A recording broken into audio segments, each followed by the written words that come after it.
All right, we are recording. So the conversation today is focused on the topic of, and you can see that the heading there, teach from home, this is the overall perspective our company has adopted as we're trying to support teachers and students right now. And so how do we approach that in kind of an organized and effective manner? And so we looked into this a bit. We did some research.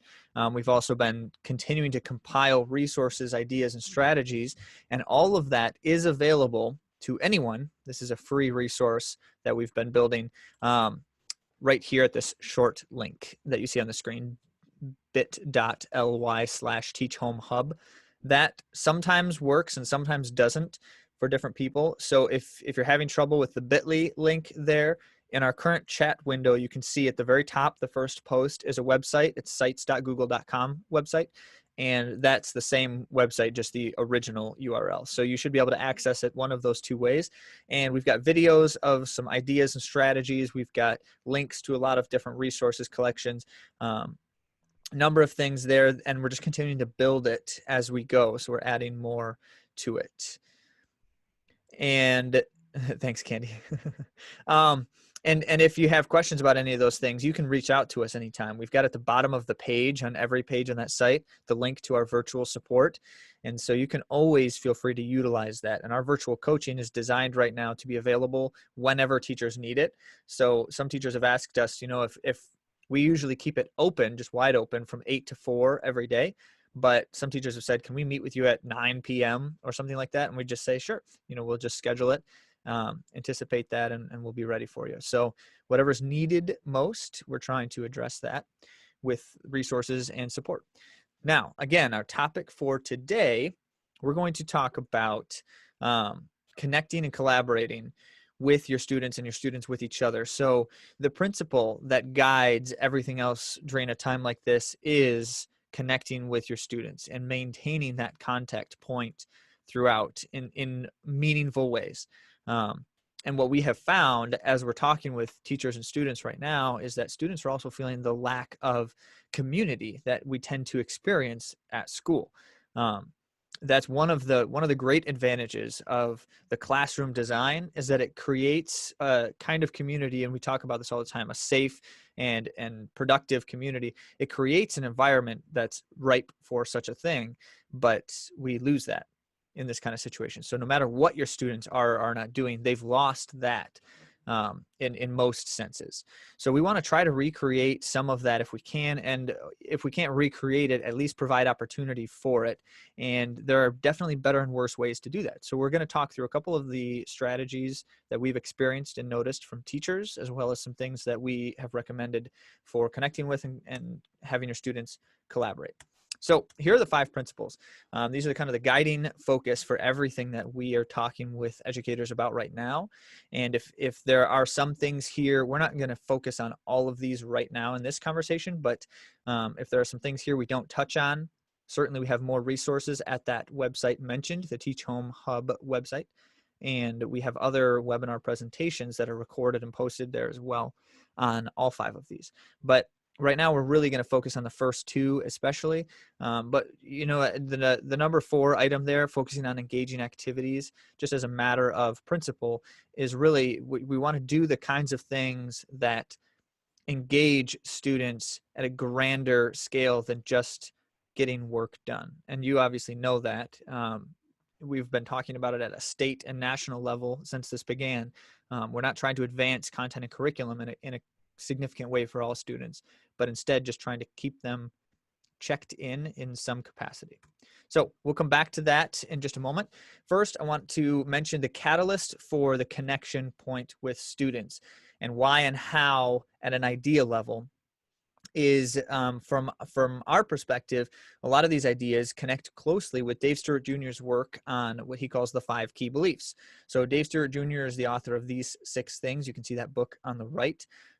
One of the best reads, in my opinion, at an idea but practical level for prioritizing your work with students, prioritizing your work in teaching and learning. And he's got these kind of 6 recommendations, if you will, but he's also got a lot more than that available in his day-to-day work. that you can find at davestewartjr.com. And you see the spelling for that in the bottom of the book there. So the 5 key beliefs are essentially that all students hold a belief about each of these categories, and in order for students to be motivated in the academic setting as well as other settings, by the way, but in order for them to be motivated, they need to hold a positive belief about each of these 5. And I should mention, Dave believes that these are kind of in a prioritized order as well, meaning that the first one is definitely the most important, and then the second and third are certainly more important than the fourth and fifth in most of the work that he has seen and experienced. And this is kind of based off of some meta studies and meta analyses of studies that he has done and others have done. So your credibility in your students' eyes, that's what number 1 means. Teachers' credibility matters to students, and it's defined by not just your content expertise, which is a part of your credibility, but more specifically about how much you care and how passionate you are for the work as well as for the students. And we certainly instinctively emote that to some degree just by our very nature as educators in the classroom. It's hard for a student not to walk into your classroom environment and not think, my teacher really cares about teaching and learning. However, in an environment like this, when we're doing this home related thing, it's much more difficult to convey that to students in a way that is clear to them, both because of the limitations of the contact and connection, which we're going to touch on how to reduce those limitations, but also just because of the nature of it's kind of an uncomfortable or awkward or uncommon dynamic for many of us to engage in this remote virtual way. And so as a consequence, it's harder for us to convey to students that we care about them and the work that we're doing here, which makes it that much more important for us to do so, because if we want our students to respond to the things that we hope they might respond to, whatever those things may be, we need to make sure they still clearly see that we care and are passionate about what we're trying to do, even during a time like this, and maybe especially during a time like this. So that matters. And we're going to focus a number of things that we'll talk about in a moment on that kind of dynamic. And then number 2, students need to feel that the work you're asking them to do is valuable, that it has value both in an existential sense. The thing they're doing is an important thing. And then as well, in a personal sense, like it matters to me in my life. And so that value belief kind of holds 2 dynamics. If we're asking students to do work that we can't ourselves say, yeah, this is important work that, you know, anyone should do this, and to some degree it has value. If we can't say that, then chances are our students won't see that at all. And so with this digital thing, it becomes very easy to fall into the trap. And I know this personally from my own work in the classroom, as well as even right now in our work with teachers. We keep talking about this internally in our company. What are the things we're doing for teachers? And can we truly say to them, these are valuable things worth your time and attention? And we've actually walked back from a couple of things that we've tried to do because we've realized that as in a general sense, we can't necessarily argue that a thing has significant value. And if it can't, why are we asking someone to spend time doing it? So that principle is always important. And I think Dave Stewart Jr. talks about, you know, as a teacher, we should have 1,000 reasons when a student says, why is this important? Or why should I care? Or why are we doing this? We should have 1,000 reasons, he says. I think he literally says 1,000. But he's obviously exaggerating. The point being, we should be able to articulate for everything we're doing why it's important. But we should also hope that our students can internalize and see that in their own way as well. Like it has meaning to me. You know, if I'm asking a student to do this work, there's a reason that they should care about this work. Do they see and feel that reason? And so that's not always an easy thing to do, but it certainly makes a difference. And as we're talking about in our topic today, the more we can connect directly with students, the more we can see whether they feel that value, and the more we can speak into it if needed or if it's helpful. So as a direct one-to-one connection, as well as some other dynamics and opportunities. Number 3 is the belonging belief. And this is the idea that students feel like other people like them care about and do the work you're asking them to do. And so in that sense, I have to see, as a student, I have to see someone else caring or giving effort to these things, being successful with these things.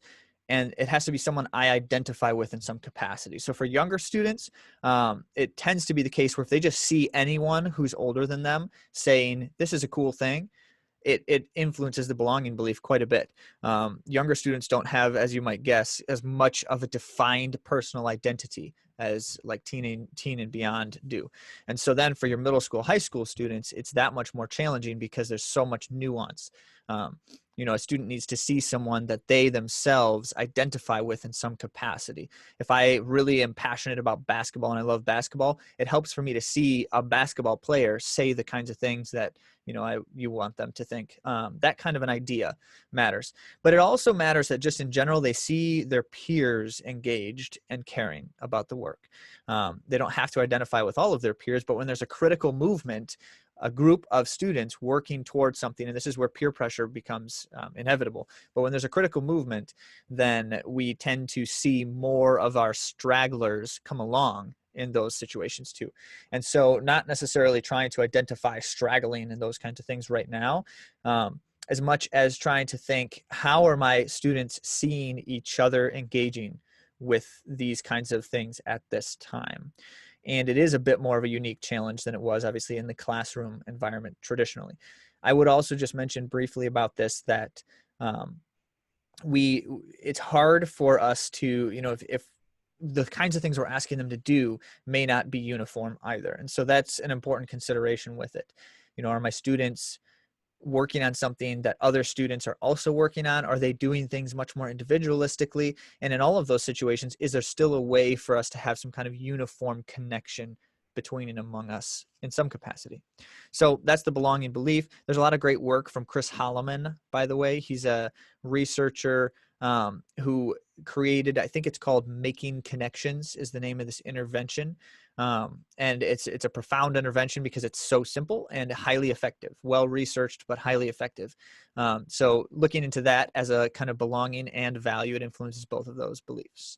Number 4 and 5, I'll just mention together. They tend to go together, but number 4 is the classic, if my students see their effort paying off, like if I give effort and it means that I will improve, then, I have to believe that that effort will matter to see my improvement, and then I'm more likely to engage and be motivated. I have to believe that if I try, it will, help me in the end. And then number 5 is the extent of that trying will produce success. So I need to believe that I can be successful. That's what efficacy means. So if I believe my success is possible, and I believe that my effort will bring me closer to that success, I'm of course more likely to engage and be motivated. Now, the unique challenge during this time with the digital virtual side of all of this is that it's not always as easy or straightforward to convey clarity in the work that they're doing. Like, where is this work taking me? Why is it taking me there? Or how is it taking me there? How can I see that? Those kinds of questions are much more challenging to answer because this is an unfamiliar time and because we don't see the traditional motivators, if you will. We're not grading for curricular advancement right now. And so as a consequence, students don't necessarily have the familiar benchmark that many of them are used to, certainly at least at the older age levels. But also we're not engaging with them in the same way. You think like so much of these beliefs for students begin and end with the conversation they have with the teacher when the teacher walks up to them and sees what they're doing and says, this is good because we just don't have that in a regular sense right now. So we have to find a way to recreate some of that to try to engage our students in something productive. That's kind of the goal and the vision of this conversation. And now I'm going to move right into the content here and talk about how we connect with students, how we connect students with each other to collaborate in order to accomplish these things, understanding the limitations. You may not be able to connect with every student all the time. Of course, you may not be trying to, and you have different anticipated expectations for your students from another teacher's students, and then for one student to another as well. So as a conversation point, synchronous and asynchronous is an important distinction in how and when you're trying to connect with students. We need to do it. That's the first and the most important thing. We need to connect with our students at the very minimal individually with some regularity. And so if you cannot do so in any of the fancy dancy, technology senses, you got to find a way to get on the phone. And if you can't get on the phone, can you put a letter in the mail? That's an exaggeration in a sense, but you've got to connect with your students in some capacity for them to hear your voice and or see your face saying, things, how are things going, and are they going okay for you? So with younger students, especially lower elementary, looking for opportunities to, if you're going to try to touch base with families at any point, parents or otherwise, try to do so with the student present if you can, always, because it's just such a rare and difficult thing to have that connection point anyway. So we want to make sure that we're trying to have our students involved in conversations with us as much as we can. So synchronous and asynchronous, a comment about that briefly. First, in the software engineering world, these things are handled in a really fascinating concept. The idea of synchronous work is that everything has to happen at its place and time in sequence with the other things happening. So nothing happens simultaneously apart from each other, only together. And so that's the same idea with this communication, is we want to aspire toward some kind of regular synchronous communication because it's the most authentic, where we are engaging together on the same thought at the same time. That's the principle there. It does not have to be an actual conversation.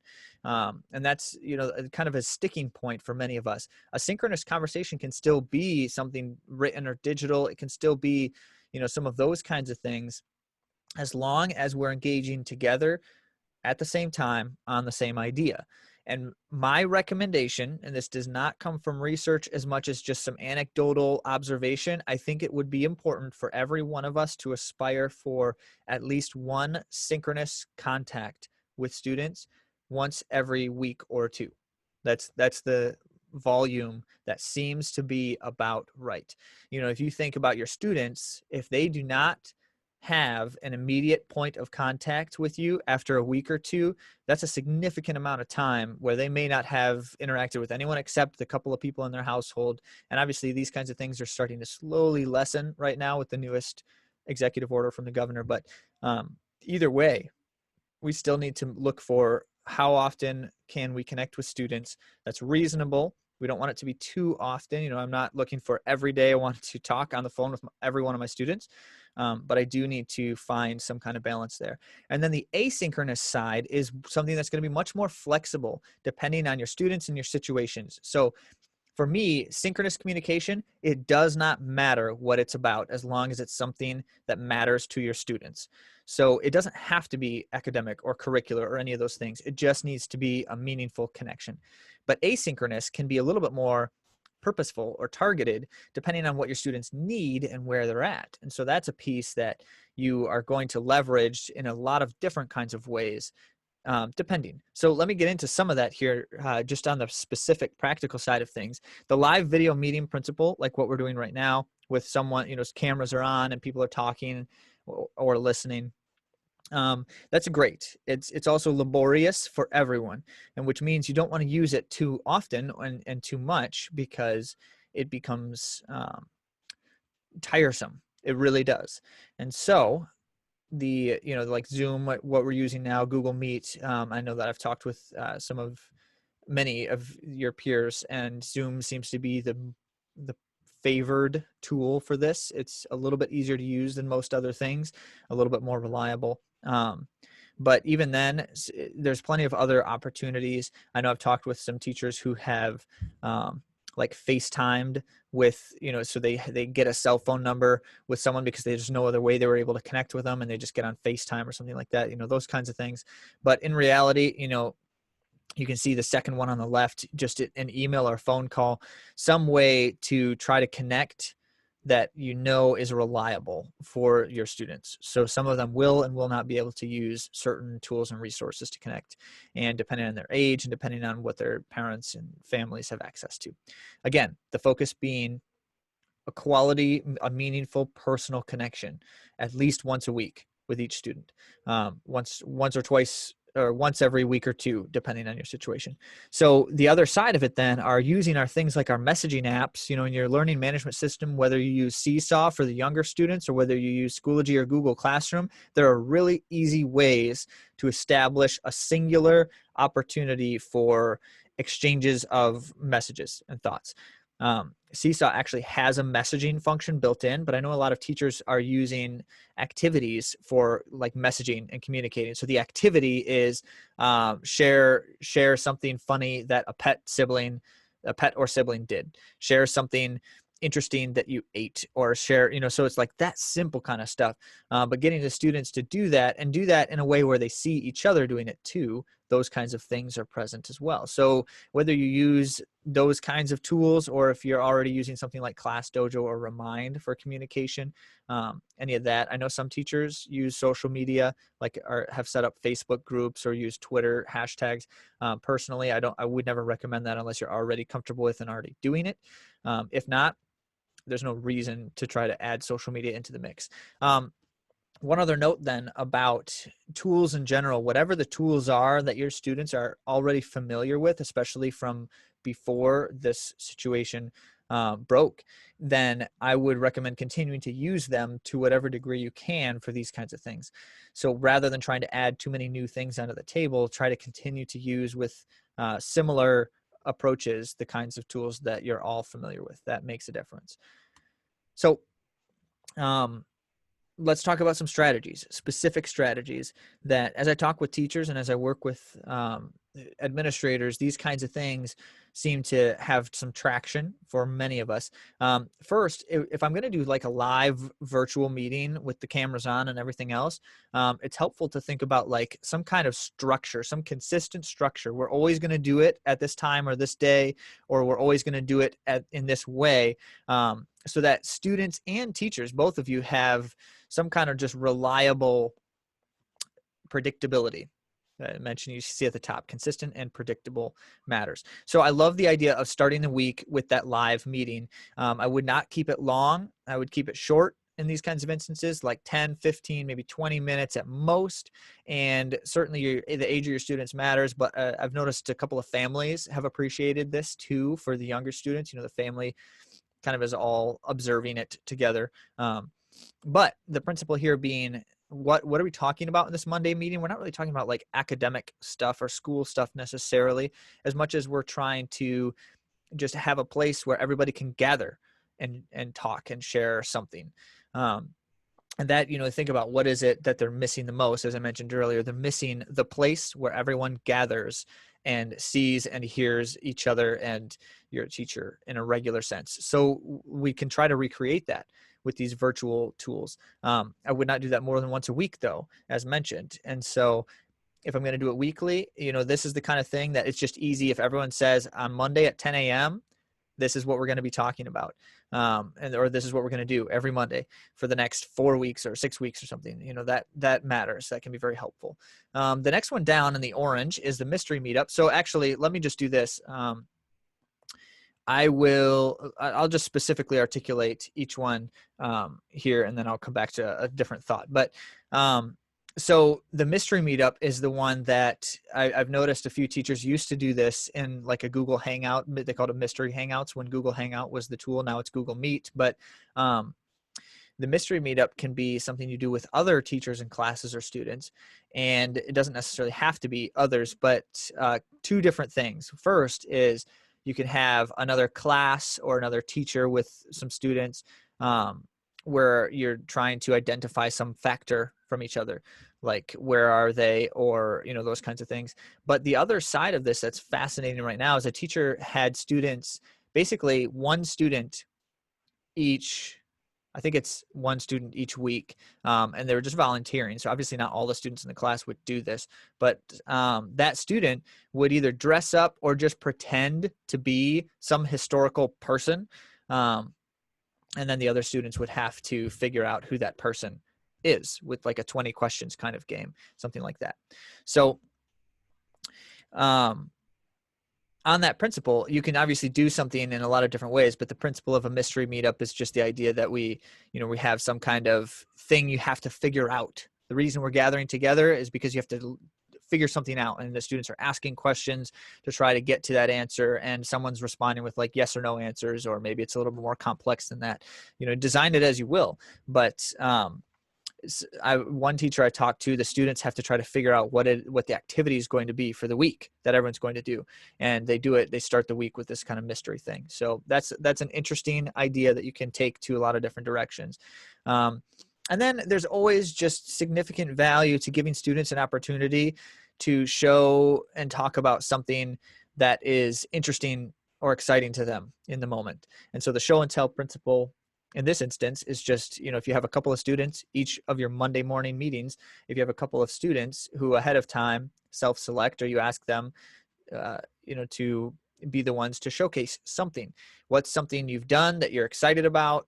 Have you gone anywhere? I don't mean obviously traveling as much as like, we have woods by our house, and I know a number of you do as well. So, my boys were exploring the woods for a significant period of time looking for anthills, and they found something interesting. That kind of thing is what I'm talking about. So what are just something you're interested in at the moment, and kind of showcase that if you have something to actually show, or if you just talk about it, so that kind of an idea where students have a reason to be interested in the thing we're doing and talking about each time we get together. So now for these blue ones, this is what I was going to mention earlier. The blue ones then are more about individual connections with students. And so I'll come back to that here in just a moment. But obviously you have the principle of office hours. We're all trying to utilize something like that, where you have times when you're available to students. The most important thing is that your students and families and parents understand why you're available during that time, what it is that they can gain from engaging with you. And it should be more than, in all cases, it should be more than if you have questions about this activity. And so one of the things that I think is recommended is you invite students to office hour times so that you can try to engage with them. Not every single time, obviously, but I haven't talked to this student in a week or two, so I'm going to invite them to my office hours at this time. And the comment of, here's what I would love to talk to you about, that kind of thing matters. And use your office hours to maintain consistency for your sake about when those kinds of communications and interactions happen. So the more you can direct considerations into those time slots, the more manageable this entire connecting with students experience is for you. So in many ways, the office hours principle is just simply a reminder that that's for you as much as it is for your students, so that you can manage the experience more effectively. And then this is another one from Dave Stewart Jr. So he just talks about in the classroom, and I'm going to mention because he has a new blog post about what he's doing right now with this concept. And so if you go to davestewartjr.com, it's one of his most recent posts, but you can just search Moments of Genuine Connection in his search bar and it comes up. So Dave Stewart Jr. right now, or in general, he talks about the principle of just keeping track of simple points of contact with students. And he goes for once a week for every student, that he's making some kind of connection with them. And it's not necessarily, it can be about anything. So sometimes he is commenting about, oh yeah, you love basketball. I just heard this thing about basketball. What do you think about that? Or did you know about that? So like things like that. And then it can sometimes be, I saw that you put a lot of effort into this thing that you did for school, and I just appreciate your effort. Like, it's not always a conversation. Sometimes it's just a comment. Sometimes it is a question, but he keeps track of it. He has a clipboard with every student's name on it, and he's just making note of when he last connected with a student. Personally, right now, I would do something like that with a Google Sheet, where I would just have notes about, when did I send an email or comment in Seesaw, or I got this thing back from families. I want to make sure I keep track of all that, because I don't want anyone to slip through the cracks. That's the worst thing that could happen right now. Is I realized I went 3 weeks and I never talked to Jesse's family. That's a problem. So to manage that, as Dave would suggest, we should find some kind of practical way to keep track of it. And that's what this principle is anchored on, that idea. So he has a clipboard again. And I think that even right now with digital stuff, you can still have just a clipboard sitting on a desk somewhere that you, flip the page, put a check next to the date, or put a date next to the student's name, so you keep track of it. The last one here is just a way to connect individually with students that's a little bit less intimidating for both you and the student. The question game, if you're not familiar with it, is an actual game. I don't know exactly if that's the name of the actual game, but it's just got cards with questions, and you pull a card randomly and you have to answer the question. So if I'm the one who pulls the card, I have to answer that question. And the question might be, if you were an actor, what kind of genre would you act? You know, that kind of stuff. So it's just random stuff. There's a lot of great questions. Google, you know, good conversation starters or questions, you know, that kind of stuff. Or Google the question game and find some. Again, I'm not sure that that's exactly the title, but the principle being, if your students know, like, if they could anticipate ahead of time, you know, draw the question, this is the question you're going to answer, or maybe we will both answer it, myself and the student, when we're talking individually. And that can just be an easy way to reduce the intimidation of a phone call with your teacher or something. And that doesn't mean that's the only thing you talk about in the conversation, but you could. Doesn't have to be necessarily more than that. The point is, again, you're having some kind of meaningful interaction with students. And so how can you make that interaction meaningful? And it doesn't have to be academic in that sense. So the second half here, and this is going to be brief. I've just got a few thoughts then about how your students are connecting with each other and collaborating in some kind of productive sense.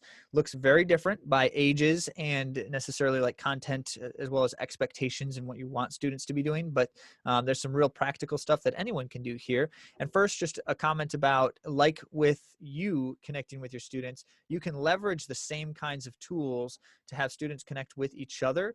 And one thought is, I've seen a lot of teachers do this, where we have a whole group meeting in something like Zoom, what we're doing now, and then we actually break out, use the Zoom breakout rooms to have students talk to each other about something, you know, have a little group discussion for 5 minutes, and the teacher who's hosting the Zoom meeting can create these breakouts, and I can still facilitate and manage them as well. And that's a great and productive way to use a tool like that. However, most of the time, these kinds of interactions are more likely to be asynchronous, and that's entirely okay. Again, because we don't want to overburden students with synchronicity. So asynchronous communications, like in your discussion forums, like in your LMS, recording and sharing videos is a very productive way to have students interact with each other, because it's easier if you use something like Flipgrid, or in Seesaw, it has the recording feature built in. And so we know that that has enduring value at a time like this, where we can see and hear each other, and where we can encourage students to interact in a productive way about something that's interesting to them, whether it's an interesting activity you're asking them to do, or it's potentially not connected, you know, to the academic side of things still, like with the other conversation. And then, of course, if you're having them actually work on something together, using the Google tools that are collaborative is going to be the most productive way to have them benefit from the collaboration. So a comment about that in a moment. Here's again the whole group and the individual side. So whole group being like all of your students, or in small groups interacting with each other, are the orange, and then the blue ones are ways for students to interact individually with one another, or potentially individually share thoughts. So just a quick comment here about each one. The Thinking Hats activity is a fascinating group collaboration related thing, where if we've got 4 people who are all discussing some idea, and the idea can be anything under the sun. So again, I really don't know that this kind of thing needs to be academic as much as it just needs to be something productive and meaningful. And so the Thinking Hats one is, each of the students in the group has to essentially wear a different hat and try to embody that persona in the conversation. So it's like things like, you know, one of you is going to be devil's advocate, and you have to find, you know, poke holes in all the arguments or ideas shared. One of you is the optimist, and you have to be as positive as you can about everything. One of you is and so you just create the roles, whatever's the most fitting for the way, you know, your age of your students and the way they're engaging with something. The Thinking Hats thing can be a really fascinating way to get students to just think in a different way while they're talking about something together. So that can be, I can see that in live or asynchronous kinds of situations to many different degrees. The next one here is the gallery walk, and this is just simply the idea of having students, like the show and tell principle, having them come up with something that they're going to share, and then allowing students to be able to kind of see each other's different things in some capacity. So if you structure this digitally, where you have a place where students can post stuff and then they choose 2 or 3 of them to look at and give some comments or interact or react in some way. You know, I like the likes and wonders kind of thing for like middle to upper age students. And then what's the, it's like a G. I always forget this one. For younger students, it's just a little bit easier to think about than just likes and wonders. But I can't remember it off the top of my head now. I just lost it and I don't have my note there with it listed. But the principle being give some kind of quick reaction or interaction about the thing that others are sharing and have it be productive and have it be structured. So it's very simple, a defined interaction. And then for a more individual engagement side, the back channel principle is really valuable for your students to just have an outlet.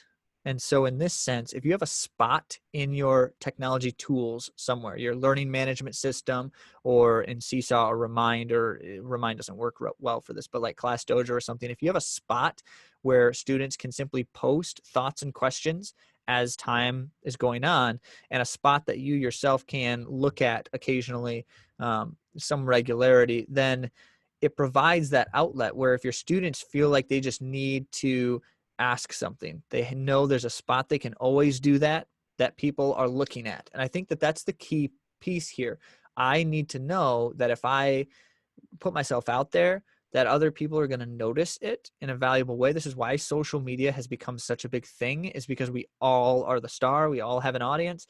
I don't necessarily condone that as a course of existential operation, you know, as a society. However, I don't need to condone that. Instead, the principle of giving your students a safe place to engage with each other where they know someone's going to notice is key. That's the idea here of the back channel. So create a spot that's consistent for them to utilize that throughout. And then in a similar sense, but with a different reason, I think it's really valuable to have a place where, and you could use the back channel for the same thing, but have a place where students are just simply expressing the fascinating thoughts on their mind as they're going about their time in isolation here. Think about, like, do your students ever have thoughts or ideas or wonder something and have them try to like share one of their fascinating ideas or experiences over the course of a week? Maybe there's no expectation placed on it. You don't have to share every week, but we want to see and hear the interesting things that you're thinking about. And so, you know, encourage, and this is a fascinating thing. It usually doesn't happen without a catalyst. So, you know, your students don't, by very nature, always feel like they want to express, well, when I was eating peanut butter and jelly the other day, I just started wondering who made the first peanut butter and jelly sandwich. Like, they don't always do that consciously, but as soon as one student says that, yeah, I was eating peanut butter and jelly, and I just started to wonder who made the first peanut butter and jelly. As soon as someone says that, the next person's going to say, well, I was eating barbecue chicken, and I thought, who came up with the idea of barbecue? Like, you know, all of that kind of thing. But it also, you know, it extends to whatever it is that they're doing and whether they're thinking interesting thoughts about it. And I think it's a really valuable way to utilize the asynchronous communication during this time to get students interacting and connecting. And then it can breed collaborative experiences too, because if you think about it, if you wanted to, and if your situation lends itself to this, this is also an inquiry learning strategy in general, where you think about, okay, if a student posts something and they're like, this is something I've been wondering about, and someone else can comment on it and say, hey, me too, let's try to figure this out together. Here's a Google Doc. Here's a link to a Google Doc I just shared with you, and try to find some stuff and post it on here if you do, and then we'll share it with everybody once we figured it out. And suddenly you have an authentic and meaningful collaborative experience simply because it's interesting to students. And I think that that is the key, but not the point of our topic today. That's what kind of the principle of what I'll be talking about with the engaging activities conversation later this week. So that kind of wraps up. Oh, let me just mention these things, by the way. These are ways to have students actually collaborate on engaging activities. In very quick detail, the combine innovate activity is when you have 2 items, have students come up with 2 random items, and think about if we were to combine them into one thing and it were to serve some kind of meaningful or productive purpose, they design this new thing, and they usually draw it on something and share it. And so this could be an easy way to collaborate digitally, get students, paired up and have them, and they could volunteer, who knows how you want to structure something like that, but have them pair up and think about, okay, here are the two random objects we have to combine. What can we turn them into? And by the way, this is not something we came up with. It's an activity that's been out there for a long time. So you can Google that to find examples too.